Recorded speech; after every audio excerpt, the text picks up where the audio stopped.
Hello बच्चों, let's see the question and the question is that the zero group elements are known as dash gases. तो चलिए बच्चों करते हैं इस क्वेश्चन को and first of all let's see the key concept for this question. तो यहाँ पे बात हो रही है बच्चों जीरो ग्रुप की। ठीक है, तो अगर हम जीरो ग्रुप में देखें हमारे कौन कौन से एलिमेंट्स आते हैं तो बेसिकली जीरो ग्रुप का मतलब होता है 18th ग्रुप एंड हम इसे जीरो ग्रुप क्यों कहते हैं तो वो भी हमें पता चल जाएगा। So that is like helium He, neon Ne, argon Ar, krypton Kr, xenon Xe। तो helium, neon, argon, krypton, xenon, तो ये है हमारे जीरो ग्रुप के एलिमेंट्स या फिर हम कह सकते हैं 18th ग्रुप के एलिमेंट। तो बेसिकली बच्चों जीरो ग्रुप क्यों कहा जाता है, दैट इज लाइक हीलियम का जो एटॉमिक नंबर होता है वो होता है 2, तो इसका इलेक्ट्रॉनिक कॉन्फ़िगरेशन हो गया 2 इनटू दी के शेल KLM। यहाँ तक करके देख लेते हैं, कुछ एग्जांपल्स देख लेते हैं। नियॉन का एटॉमिक नंबर होता है बच्चों 10, तो इसका इलेक्ट्रॉनिक कॉन्फ़िगरेशन हो गया 28। आर्गन का इलेक्ट्रॉनिक एटॉमिक नंबर होता है 18, तो इसका हो गया 288।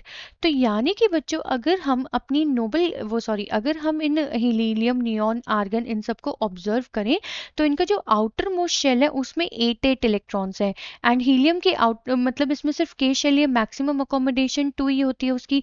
तो बच्चों हीलियम तो फॉलो करता है डुप्लेट रूल और ये बाकी की सारी गैसेस फॉलो करती हैं ऑक्टेट रूल। क्यों? क्योंकि इनके आउटर शेल में 8 इलेक्ट्रॉन्स हैं, जिसकी वजह से बच्चों ये बहुत ज़्यादा क्या हो जाती है, that they are very stable in nature. ठीक है, एंड इसी वजह से बच्चों जब ये स्टेबल हो जाती है so there is no gaining और लूजिंग ऑफ इलेक्ट्रॉन, मतलब यहाँ पे कोई भी गेनिंग या लूजिंग ऑफ इलेक्ट्रॉन नहीं होता है।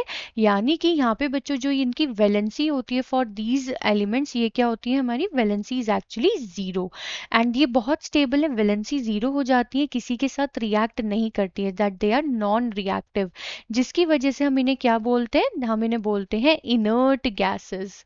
इनर्ट गैसेस या फिर नोबल गैसेस। क्यों? क्योंकि ये बहुत स्टेबल है, ज़्यादा बिल्कुल भी रिएक्टिव नहीं होती है नेचर में।